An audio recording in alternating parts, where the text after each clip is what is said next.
तो आज के भी साहित्यकार शेर लिख रहे हैं, लेकिन ऐसे लोगों के जिनके सपने मरे हुए, तो उसके लिए मौत का ऐलान बने। औरत ने जन्म दिया मर्दों को, मर्दों ने उसे बाजार दिया।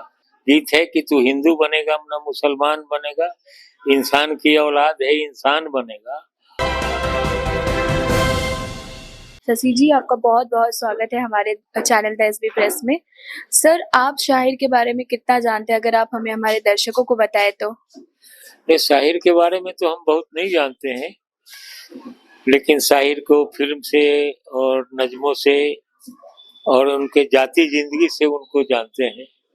शाहिर कर चर्चा करने के पहले हम उनके माँ को सलाम करना चाहते हैं। उनके पिताजी बड़े रईस आदमी थे, उन्होंने दूसरी शादी कर ली, उनके माँ का तलाक हो गया।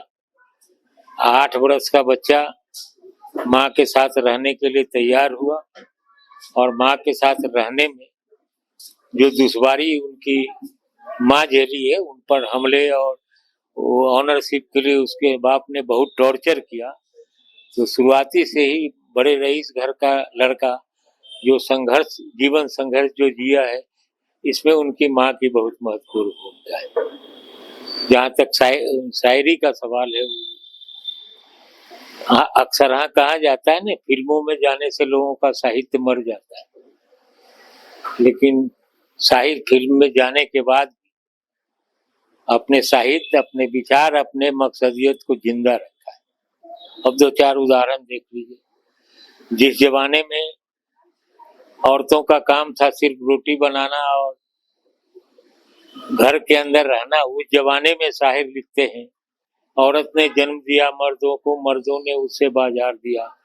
औरतों के पक्ष में लिखते हैं। उस जमाने में शाहिर, अक्टूबर इनकलाब होता है सोवियत संघ में, तो वो लिखते हैं कि दहकानों की टोली निकली है, कांधे पर संघी और कुदाले, दहकानों की टोली निकली है अपनी बिगड़ी आप बनाने। किसानों की जो टोली दुनिया में निकली है, ये लिखते हैं शाहिर। शाहिर ये लिखते हैं फिल्मों में गीत है। आपने धूल का फूल फिल्म देखा होगा। धूल का फिल्म, अक्सर फिल्मों में लोग गीत गाते हैं, तो उसमें जो गीत है कि तू हिंदू बनेगा ना मुसलमान बनेगा, इंसान की औलाद है इंसान बनेगा, उसमें बहुत सारी बातें उन्होंने कह दी। यहाँ तक कह दिया है कि महलों में बैठे हुए चोर लुटेरे, तो उसके लिए मौत का ऐलान बनेगा। तो दुनिया बदलने के सपनों के साथ होती है। तो शाहिर का बहुत बड़ा योगदान है साहित्य में, फिल्म में और समाज में, व्यक्तिगत जिंदगी में भी। जैसे लोग बहुत ताजमहल को, आपने ताजमहल उनका जो है रचना देखा होगा, बहुत सारे लोग ताजमहल को मोहब्बत की निशानी समझते हैं। शाहिर ने लिखा है, एक शहंशाह ने बना के हंसी ताजमहल, हम गरीबों के मोहब्बत का उड़ाया है मजाक। तो इतना साहस गरीबों के लिए, प्रेम के लिए वो शाहिर ही कर सकते थे। इसलिए शाहिर को याद करना इसलिए जरूरी नहीं है कि उनकी स्मृति में हम जी। शाहिर को याद करने का मतलब उनके इरादे को याद करना। उनका ये इरादा क्या था, वो कैसी दुनिया चाहते। उनका फिल्म में जो गीत है कि वो सुबह कभी तो आएगी है, तो वो सुबह हम ही से आएगी। तो इस सुबह की जो कल्पना कर रहे हैं, उम्मीद कर रहे हैं, वो शाहिर ही कर सकते हैं।